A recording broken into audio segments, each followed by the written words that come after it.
recreate that fateful day. This is part of the Canadian Experience, a series of documentaries that chronicle the great events that shaped our country.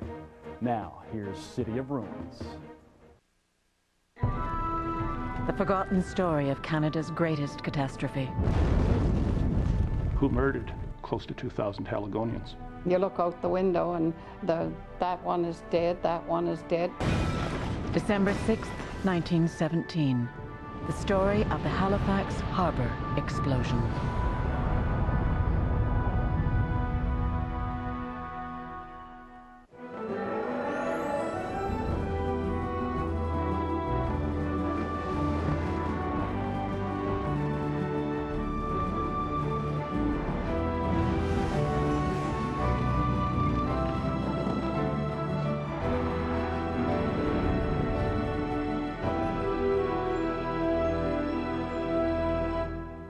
Good evening, I'm Mark Starovich. On the morning of December the 6th, 1917, the city of Halifax, Nova Scotia was a bustling, lively place. But in less than a second, Halifax became the center of a tragedy like no other in the history of this country, and for decades after, a tragedy unparalleled in the history of this continent. And yet outside of Nova Scotia, the story of the Halifax explosion is almost forgotten. Tonight, on the Canadian Experience, you'll relive that dramatic day. It's an epic story of horror, of heroes, and of scapegoats.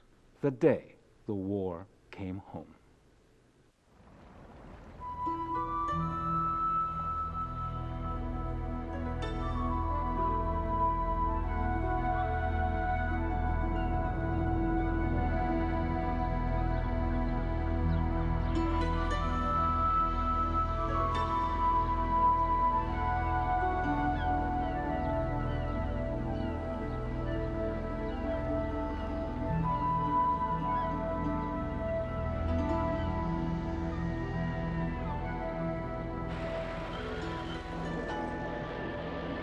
The streets of the old garrison city of Halifax are swollen with soldiers and sailors. The harbour is cluttered with ships. Halifax is Britain's crucial lifeline for war supplies and munitions. The normally sleepy, conservative city bristles with purpose and vigour. Halifax is a boom town with no dearth of activities. I mean, as far as we know, I mean, the bootleggers were doing a great job. The prostitutes were making a fortune, you know, and there were even bootleggers operating at the YMCA, you know. So it was a pretty lively town. The city's south end is home to a wealthy, mostly Protestant elite. The city's north end, called Richmond, is predominantly Irish Catholic. Here, the houses of factory workers mix with homes of factory owners. Some of the big works were in Richmond, like the Richmond Printing Works, the Acadia Sugar Refinery. But the owners of the businesses lived as close to the businesses as possible, so it was quite a mixed community of workers, owners of shops, owners of factories, etc. Barbara Orr's father is part owner of the Richmond Printing Works. She and her large family live in middle-class comfort. It was a wooden house, but it was covered with asbestos shingles, which was something quite new. And of course they wouldn't burn, or at least they were supposed not to burn. It was a big house. The Orr's new house has a spectacular view of the busy harbour. It's an irresistible sight to children. Barbara's younger brother, Ian, has studied the boats until he can identify any of the hundreds that sail by.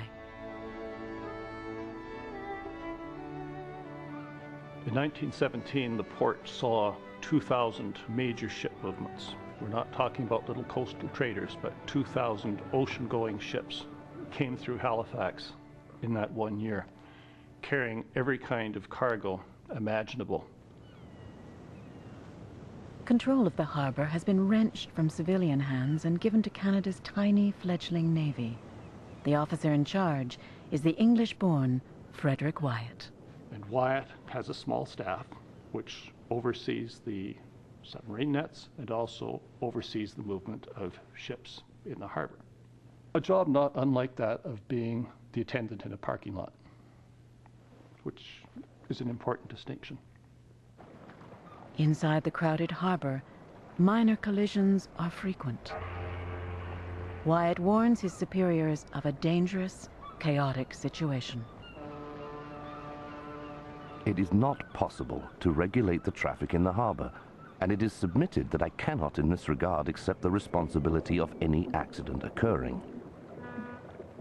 The concern of the Admiralty was to load ships and get them to the warfront and get supplies out.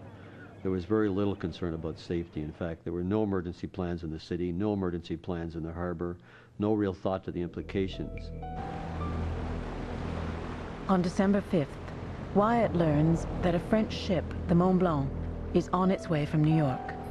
On its top deck, nearly 600 barrels of highly flammable aviation fuel. And below, massive amounts of TNT, picric acid, and gun cotton. The Mont Blanc is a floating bomb. She had been fitted out in the shipyards in Brooklyn with a wooden lining to the steel hull, and everything closed with copper nails, which don't produce sparks. They'd banned all liquor on board a French ship, and nobody was allowed, smoking was banned. No matches were allowed to be struck. I mean, that's how extraordinary the precautions had been taken for this ship loaded with munitions for France. The Mont Blanc is ordered to sail to Halifax. There a convoy will escort her volatile cargo across the Atlantic. The ship flies no red flag, the usual warning of explosives aboard. Captain Aimé Lemedec is not compelled to fly one. There was some discussion about whether they should fly a red flag, which they would have done in peacetime, and the captain said no, because that would have told enemy agents that this was a munitions ship. And if you were on a ship, you didn't really want to advertise you're carrying munitions because you were a pretty good target. Halifax harbor pilot Francis Mackey boards vessels and guides them safely through the unfamiliar waters of the harbor. To Francis Mackey, the Mont Blanc is just one more ship. Francis Mackey has joint responsibility with the captain to bring this ship safely in.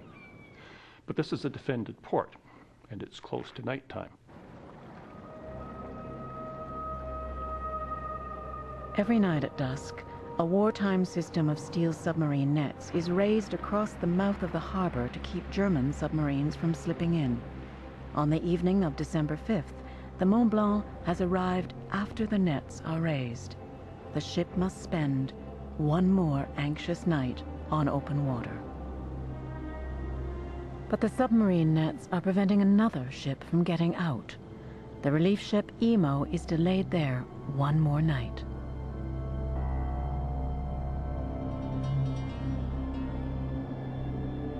The night of 5-6 December is a cool, calm December night. One of those winter nights that people in Halifax tend to enjoy. There's that tang in the air. There's very little wind.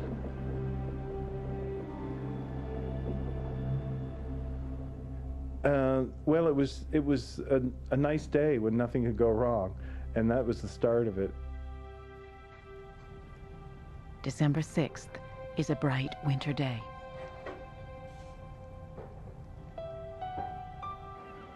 At 7:30 in the morning, the Mont Blanc begins its journey into Halifax harbor. So they were a little anxious to get through the gate and get into the anchorage and presumably get ashore. The Emo, on the other hand, had been waiting for an extra day in Bedford Basin, waiting for coal, and it was anxious to get underway and get on its trip over to Europe. Now the Emo begins to move out of Bedford Basin, her destination the open water outside the harbor. She's moving fast.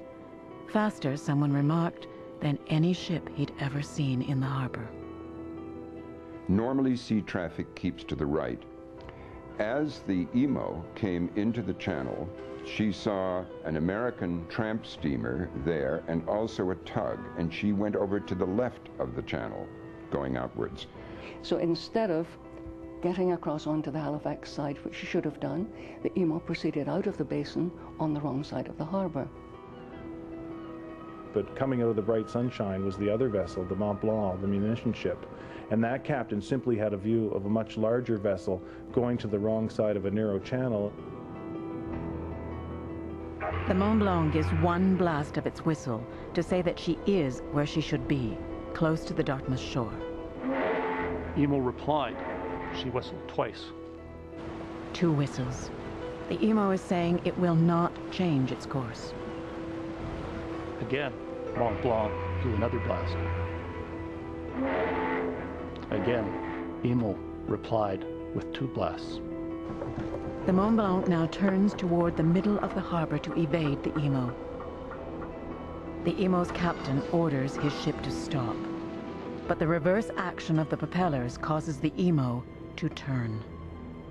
So both ships, in attempting evasive action, have essentially sealed their fate.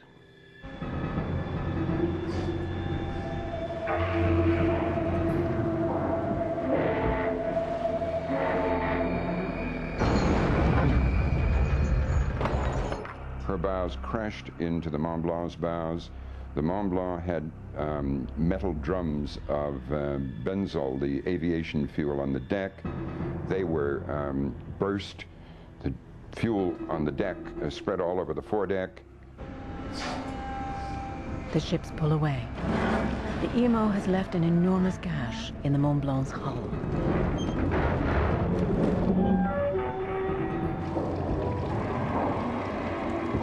And as metal rasps on metal, somewhere there is heat, somewhere there is fire, and somewhere there is rapid combustion. The barrels of benzol ignite almost instantaneously aboard the Mont Blanc.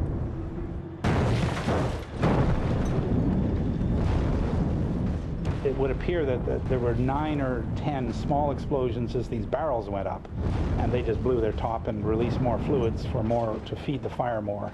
And the fire, meanwhile, was seeping down through the heat in the deck and through the gash in the deck. The liquids were presumably dropping and starting to burn in amongst the cargo. In the meantime, Mont Blanc, on fire, has begun to drift towards the Halifax shore. Here's this enormous column of black smoke, puffs of flame bursting up through it, the noise, the light, the huge column. It was an amazing sight. The Halifax Fire Department, in its brand new vehicle, the Patricia, rushes to the water's edge. They're joined by hundreds of onlookers, entranced by the flames. Every works along the waterfront. The men were at the windows. Children who had been heading for school ran down the hill, ran down to get closer, and nobody seemed to realize there was any danger at all. It was a spectacle. People were gathering, stopped on the waterfront to look. Isn't this a dramatic, very exciting scene? You know, and nobody had any sense of the potential.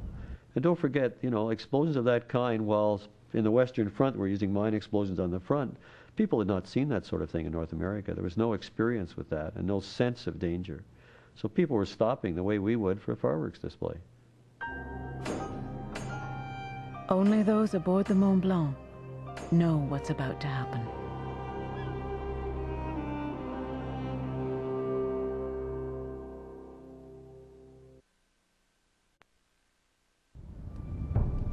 Inside Halifax Harbor, the Mont Blanc is on fire. At this point, the captain of the Mont Blanc, Aimé Lemedec, had either the option of waiting till his ship exploded.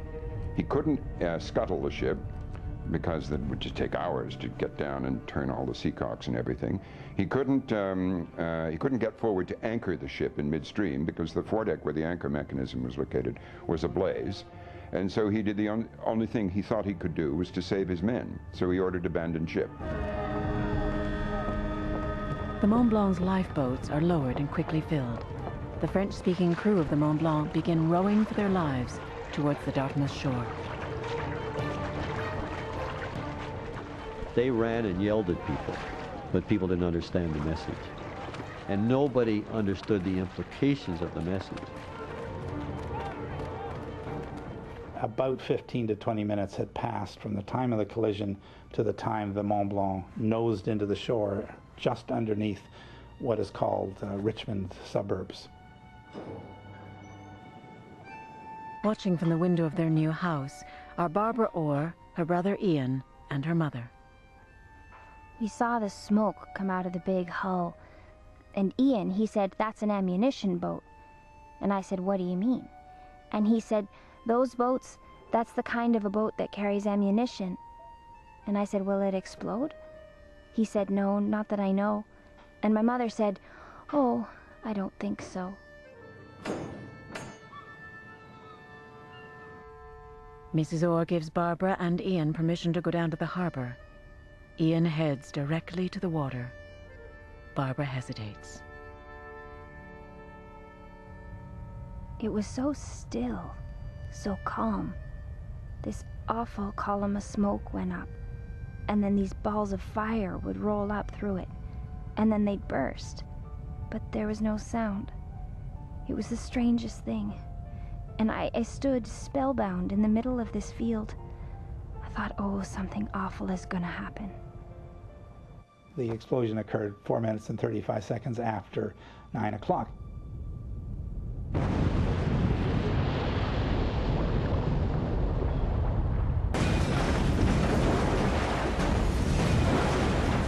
In 1/50th of a second, the largest man-made explosion the world has ever seen devastates the north end of Halifax Harbor.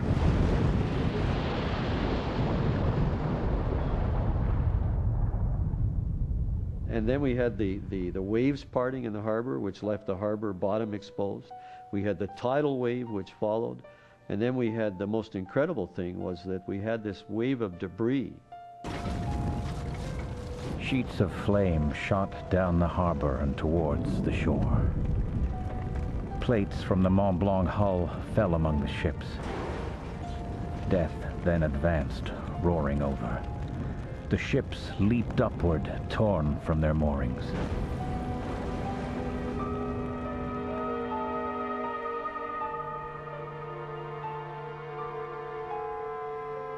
The explosion kills hundreds instantly, wounds thousands. As I ran down Barrington Street, I met another man carrying a child in his arms. One part of the little one's head was visible, and from the forehead, a large splinter of wood protruded. It was at least a half an inch thick and about 6 or 7 inches long. The end must have been embedded in her eye. Thousands of homes are destroyed. Buildings collapse, trapping the living inside.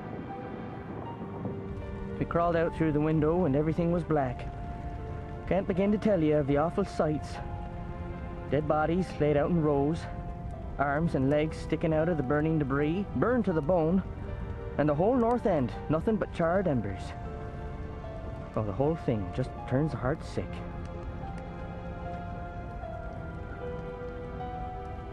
Walls of the schools collapse on the children inside.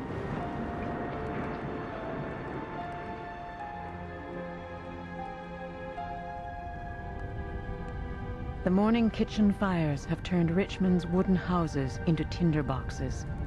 Anyone trapped in a collapsed house will likely burn to death.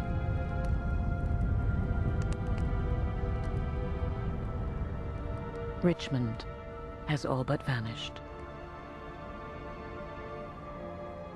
Across the harbor, the Micmac community of Tufts Cove is destroyed. The town of Dartmouth crushed. The black community of Africville is severely damaged, but has been spared the worst of the blast, protected by a hill. And unbelievably, Barbara Orr, standing directly in the path of the blast, survives. Its typhoon effect flings her more than 1/4 mile. One of her boots, tightly laced, knee-high boots, was gone. She was black, dirty, hurting, skin hurt, her legs hurt. She tried to stand up and walk, and she couldn't. people were all crying around and saying, the Germans are here, the Germans are here. And I said, it isn't the Germans. A boat exploded. But everybody thought it was the Germans. Edith Murphy is 8 years old. And I was kept home from school to mind my young sister. She was only 2. And she was playing on the floor with a ball, and I was there with her. And my mother was in the bedroom. She had a headache, and she was having a rest. And when it blew, I hollered. I said, come out, quick. 8-year-old Dorothea Buchanan was on her way to buy kindling for the wood stove when the explosion knocked her unconscious. I was dazed. I didn't know where I was. I stood for the longest time when I come to. And I looked all around. Everything was as still as death. Frightened the heart out of me.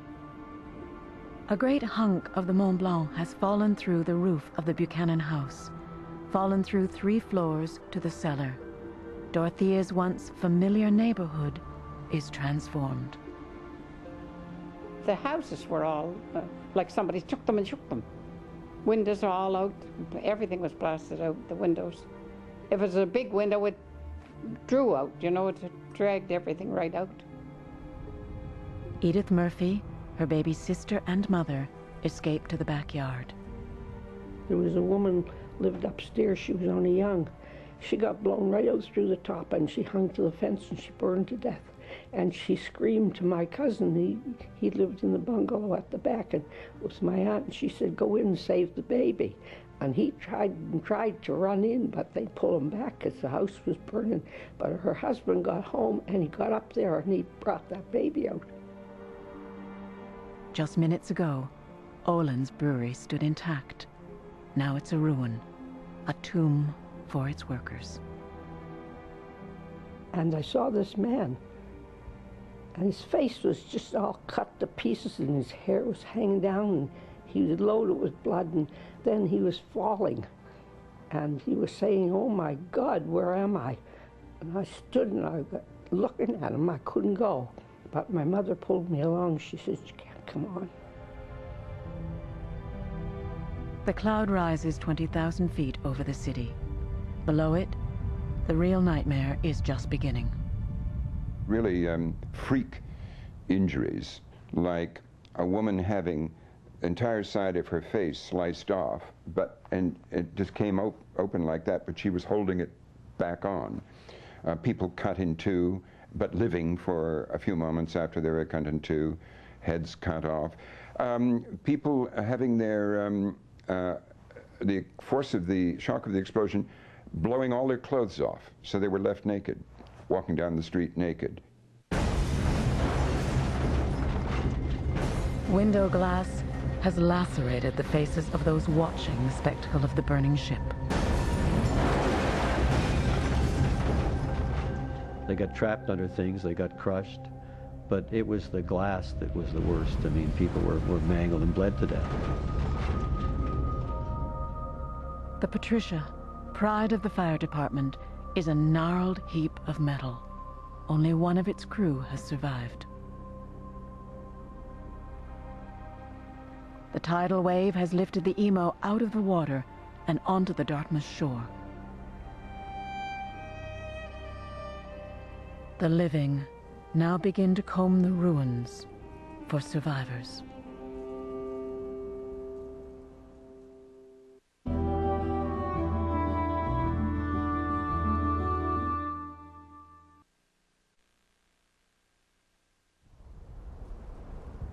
The first attempts to pull survivors from the ruins begin soon after the explosion. So essentially the rescue is done by survivors, which means it's done by women.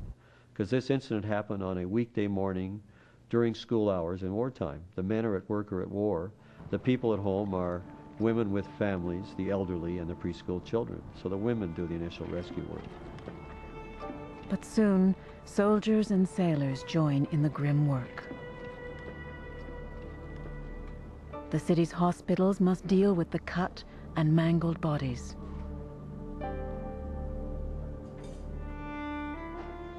To Dr. Willis Bryant, the injuries are the worst he has ever seen. The ghastly appearance of so many wounds, disfiguring faces and destroying eyes, was really trying to the most experienced and strongest nerves. And some of the men who'd been at the front in the war declared they had never witnessed anything so terrible. There's records of a physician, an eye surgeon, who came, and he did about 60 enucleations several days later. That's removing eyeballs from people whose eyes had been skewered by glass one morning. The whole ward of the hospital is full of people with serious eye injuries. At Camp Hill Hospital, a badly injured Barbara Orr lies in a pile of bloodied bodies. Then I realized that there was something funny about the people. Most of them were dead. And I saw this young orderly coming, and I called to him, and I asked him if I could get a bed or something. And he looked at me. I can see him yet. As the shock of the explosion wears off, survivors grasp the extent of their personal tragedies. Barbara Orr's father, mother, 5 brothers and sisters are dead. She alone of her family has survived. The explosion has taken a terrible toll on Edith Murphy's family. It was an awful day. I'll never forget. Whenever I hear the foghorns blow in the night, it gives me the cold chills. We had 7 killed in my mother's family. My aunts, she was making me a little blue velvet coat. And she used to say, if you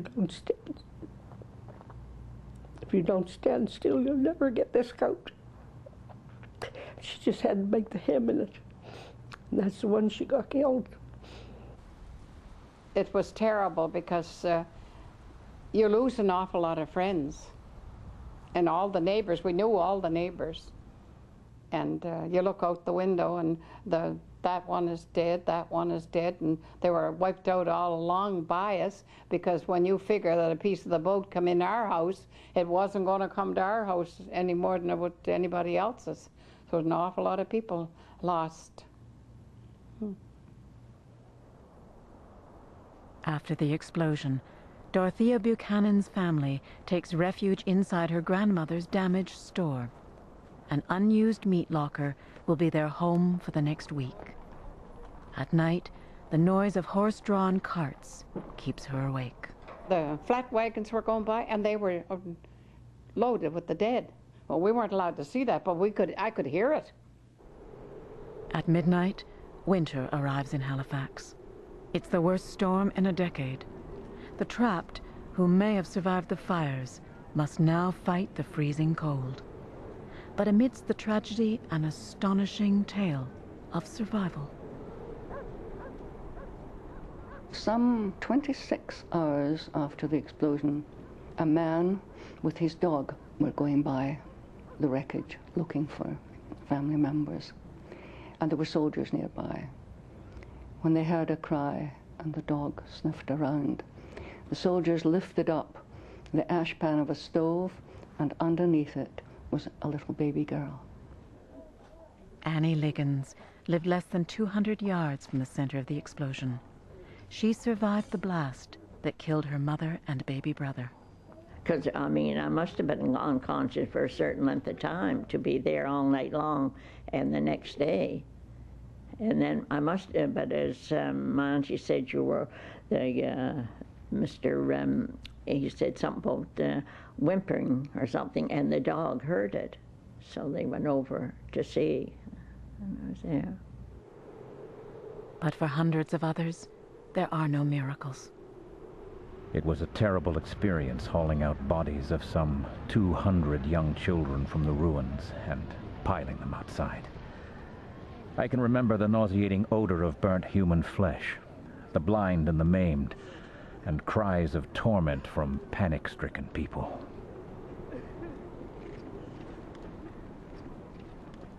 Bodies are taken to makeshift morgues. Many will never be identified or claimed. Soon after the explosion, a workable telegraph is found, and an urgent plea for help is transmitted. Organize a relief train to round up all doctors, nurses, and Red Cross supplies. No time to explain details, but list of casualties is enormous. Canadian doctors came in from all the surrounding areas and performed a large part of the medical response. Within 2 hours of the explosion, wire reports reach Boston, a city with strong family ties to Nova Scotia. Relief trains quickly fill with doctors, nurses, medical supplies, and race to the ruined city to the north. That explains the American response to New England states. It was a neighbor-to-neighbor, family-to-family response and a community response rather than Americans helping Canadians. The first in a caravan of relief trains from across Canada and New England arrives in Halifax on December 8th. For 2 days, the Nova Scotia doctors and nurses have worked around the clock. Medical supplies have run dangerously low. Operations are performed without anesthetic. Now, finally, the medical teams can rest. Over 100 American doctors and over 300 American nurses were quickly in Halifax to help the local doctors and nurses look after the 9,000 injured people. But even before the Americans arrive, Halifax has rallied, organizing its own relief effort. But what happened about the 2.5-hour mark was at City Hall, a group of municipal leaders, including some politicians, including the deputy mayor, the mayor was away, including significant business people, discussed what they should do. And at that meeting, they agreed that they would set up a transportation committee, a relief and feeding committee, a shelter committee, and all of those committees went to work. The Halifax harbor explosion is now headline news around the world, pushing the war off the front pages. And before long, the city's own newspapers are demanding answers. How can one reasonably explain what that ship was doing there in a channel in the middle of a substantial sized city? Who was responsible? Who murdered close to 2,000 Haligonians? Who? Why? That's what Haligonians wanted to know. Headlines inflame public anger. Residents of German descent are arrested. And the Mont Blanc's captain, Aimé Lemedec, asks for police protection.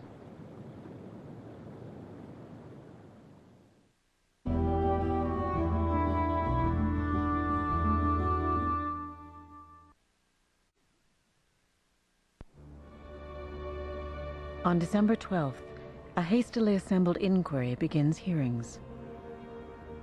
Well, the inquiry is interesting, and it was led by a judge who decided already that Mont Blanc was responsible. There was no attempt for a fair inquiry. He allowed the lawyers to run wild. The inquiry will focus on 3 men: Francis Mackey, who guided the Mont Blanc into Halifax Harbor, the Mont Blanc's captain, Aimé Lemedec, and the naval officer in charge of the harbor, Commander Frederick Wyatt. For months and months, I saw an accident or collision was coming, and I could see there was somebody going to be made the goat for this, and I did not wish to be made the goat. You can call it intuition if you like, but that was my idea. The Emo's lawyers waste no time in attacking Wyatt. They accuse Wyatt of blaming the Emo's dead pilot for the events leading to the explosion. To make a charge against a dead man, which is unfair and unwarranted, would be very much against British fair play? Neither unfair or unwarranted, seeing it is an absolute fact. They were questioning Wyatt's veracity, questioning his professionalism, questioning his motives, questioning his ability, questioning his attitude. And in doing so, do they not remove some of the attention from their own clients by projecting the questions onto someone else? I would try to do that if I was somebody's lawyer. So there's a deliberate attempt never to tackle the issues of what caused the ship to be carrying that cargo. It was just looked at how was the collision caused, and it was aimed at getting Mont Blanc. So the inquiry is a farce, in my opinion.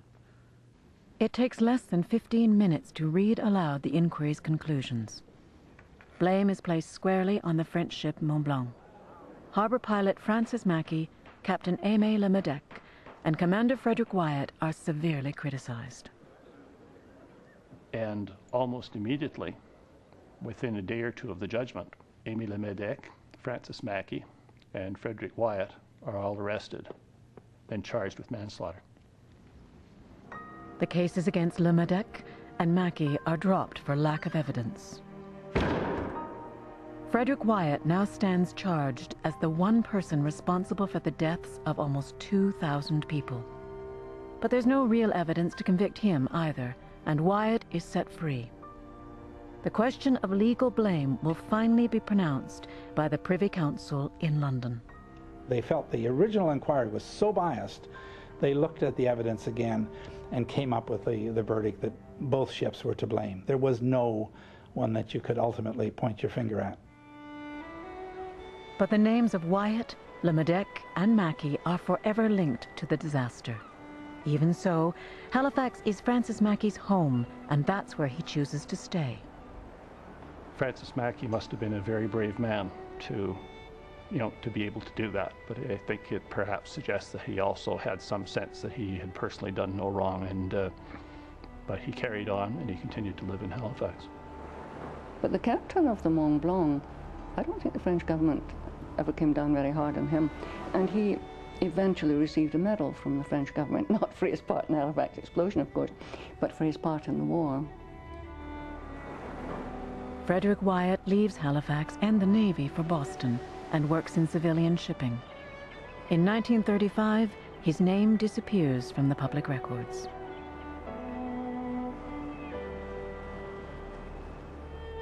Survivors continue to be haunted by what they saw. But I still see that man, that I told you, that bothered me for a long while because he was falling. I knew he must have died there because he was screaming for help, nobody could help him. The nightmares, I'd be in bed and the bed would shake, the bed is shaking. The plaster was falling in on me and I was getting this awful head that was going to burst. Then I was good and sick. The wounded will carry eerie blue-tinged scars for the rest of their lives. I remember my mother, and it was just a quick saying, it was, "Don't stare, that's the explosion." And it was people who had disfigured faces in Halifax, and there was something that, you want to look and stare. Barbara Orr begins a new life at the home of an aunt and uncle. Imagine Barbara Orr losing everybody. In the morning of December 6th, Barbara had a happy, well-united, reasonably well-off family living in a lovely house. And by the end of that day, she was totally alone. She'd lost 5 brothers, sisters, mother, father, house, every possession. I think the real heroism, looking at it in perspective now, was the ordinary people who were either badly injured or made homeless. But the exigencies of the war and the kind of stoicism of these people at that time had to keep the heroic effort ongoing for the troops overseas. The final tally of destruction is a grim list. 1,951 dead, 9,000 injured, 199 totally blinded, hundreds of others partially blinded.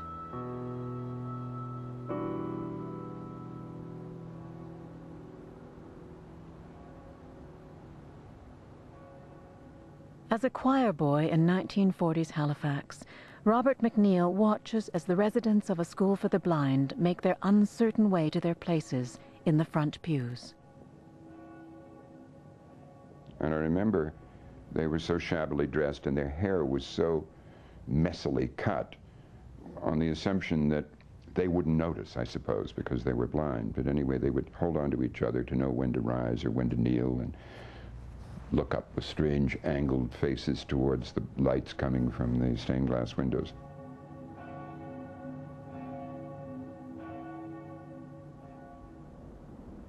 During World War II, a group of scientists in New Mexico studied the effects of the Halifax explosion.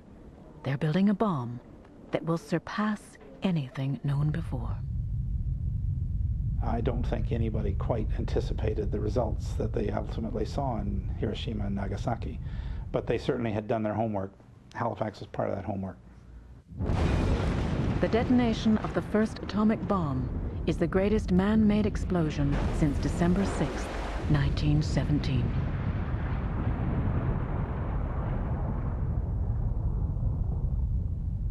People in Halifax had this sense of before the explosion and after the explosion. But the amazing thing about the Halifax explosion is the amnesia the rest of the country and the world has about it. Why is the Titanic so much better to every kid in Canada than the 1917 explosion? It killed very few Canadians, yet we all know about it. It's because there were wealthy people on board that had a lot of influence in American and British society, and that is why the story has gone on. Had the Halifax explosion killed a number of very wealthy Canadians that had tremendous influence in Canada, it might be better known. It tended to kill pretty ordinary, normal, blue-collar Catholic people in the north end of Halifax that didn't have a long lineage and weren't wealthy, and therefore it was just another sort of blip in the war.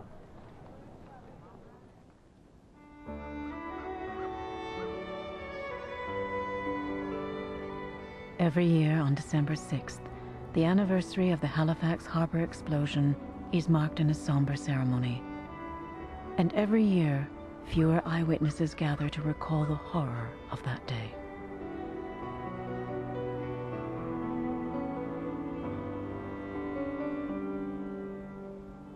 On December 6th, 1917, Halifax became a casualty of war. Nothing as catastrophic had happened in Canada before that. It has not happened since. There is no answer to the question whether or not the explosion could have been prevented, or who was to blame ultimately, or why. The image that I'm sure you've seen and thought upon is the group of women that are lined up looking at the devastation on one of the cleared streets, all of them dressed in black. But their whole city that they knew is just in shambles, totally, totally gone.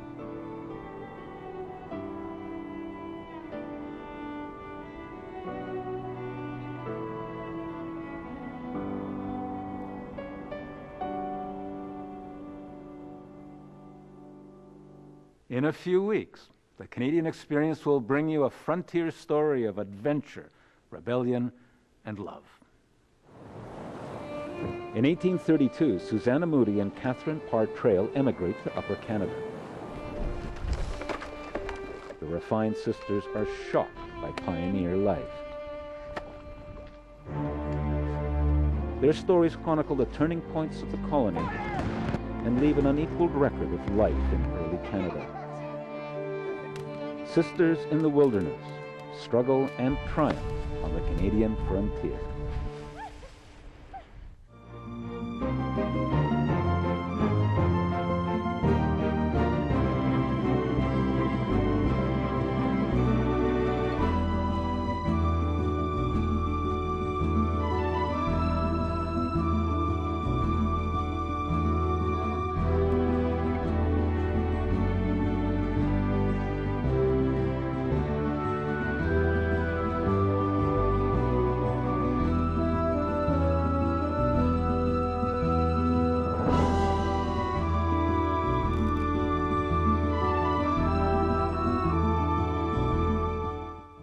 You can find out more about the Halifax explosion on our comprehensive and interactive CBC website.